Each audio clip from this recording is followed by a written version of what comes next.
Despite how you might feel about the way Nintendo's handling Super Mario 3D All-Stars, from the pricing, lack of bonus content, or the fact that it's only going to be available until March of 2021, it can't be denied that the game's a bona fide hit and a whole heck of a mess of fun. In fact, so much so that there's already a pretty sizable movement forming outside of Nintendo's headquarters in Hong Kong, Connecticut as we speak, demanding for The Legend of Zelda to get a similar compilation, which I've already made a video about, by the way, wink wink. However, regardless of whether or not Nintendo plans on making another compilation anytime soon, I think Sega flat out ripping Nintendo's idea off for Sonic's 30th anniversary not only be awesome and sell out the wazoo, but I also think Sega just might be crazy enough to actually do it. So sit back in your spiciest bunion warmer, press the subscribe button if you haven't already, and allow me, the world's smelliest paleontologist Cameron all one word, to tell you why Sega should make Sonic 3D All-Stars in 2021, and why I think there's a decent chance they might actually do it.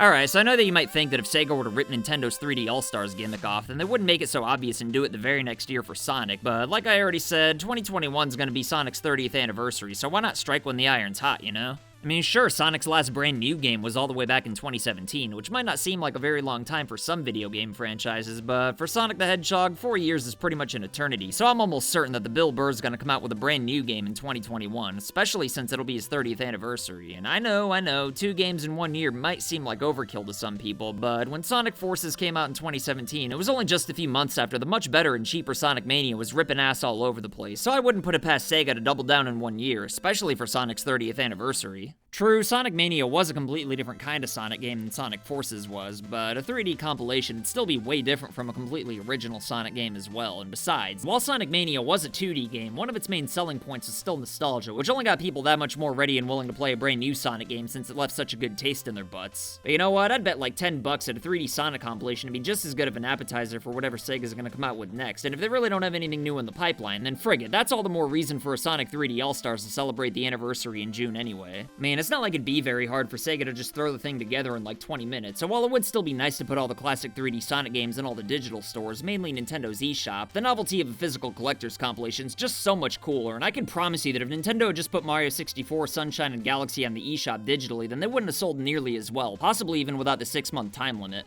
But speaking of re-releasing old 3D Sonic games digitally though, it is kind of weird that Sega has been doing this lately, given how much they like milking the Sonic the Hedgehog franchise. But like I've said a few times in the past, I think the most likely reason for this is because Sega's probably embarrassed to most of their 3D Sonic games. I mean, sure, we all have fond memories with a lot of these games, and I'm sure some are furious over the mere suggestion that some of them aren't masterpieces, but when Sega put HD remasters out for Sonic Adventures 1 and 2, a lot of fans and critics are rather harsh on them, seeing as how they haven't really held up all that well, and at the risk of getting heat with the Sonic community, they definitely haven't aged nearly as well as the 3D Mario games have in 3D All-Stars, even though I still personally like them. But even so, they're still a part of Sonic's history, and fans are always going to want to play them regardless, especially when Sega already went through the trouble of doing HD remasters. A lot of people think that older Sonic games not holding up perfectly means that Sega should just do full remakes, but if you ask me, I think Sega's already milked the Sonic the Hedgehog nostalgia way too hard at this point when it comes to his newer games. I mean, Sonic Generations already remade most of the notable stages in the series anyway, and if I've got to play through another friggin' Green Hill Zone one more time, I'm gonna pee all over myself just to really stick it to Sega and teach them a lesson. All I'm saying is that while I think Sega should capitalize on nostalgia for Sonic the Hedgehog, particularly for his 30th anniversary, I think they should do so by re-releasing or remastering older games altogether, rather than by forcing nostalgia into the newer games by rehashing stages or ideas for the literal 16th time. But even if Sega really is embarrassed of certain 3D Sonic games and worried that they're only going to bring back bad memories though, then they could at least just stick to the more critically acclaimed games for a compilation like Sonic Colors on the Wii, which pretty much everybody agrees is a home run. And even though I said I don't want Sega rehashing older ideas in new Sonic games, it was still pretty cool the first time they did it with Sonic Generations, and honestly, I think Sonic Lost World's a really good game if you could accept the fact that there's a run button. So if Sega's going to copy Nintendo to a T by only choosing 3 games, then those are the 3 that I would go with. But as we all know, Sega's the type of company to where if they're going to copy Nintendo, then they're going to at least go above and beyond and try to one-'em up at their own literal game. So if Mario 3D All-Stars has given us 3 3D Mario games, then I'd bet my stupid-ass son's college tuition that Sega'd probably at least give us 6 3D Sonic games, and possibly even more, because that's exactly what they did when they copied the Super Nintendo Classic Edition by releasing their own Sega Genesis Classic Edition. A lot of people like to think that Nintendo actually copied Sega here, since the Genesis Minis released by AtGames came first, but the key difference is that Nintendo's idea was to release mini consoles that didn't suck horse ass, which Sega then copied while doubling the content to go the extra mile. So if Sega does make a Sonic 3D All-Stars, then I'd imagine that they wouldn't leave a key title out like Nintendo did with Mario Galaxy 2.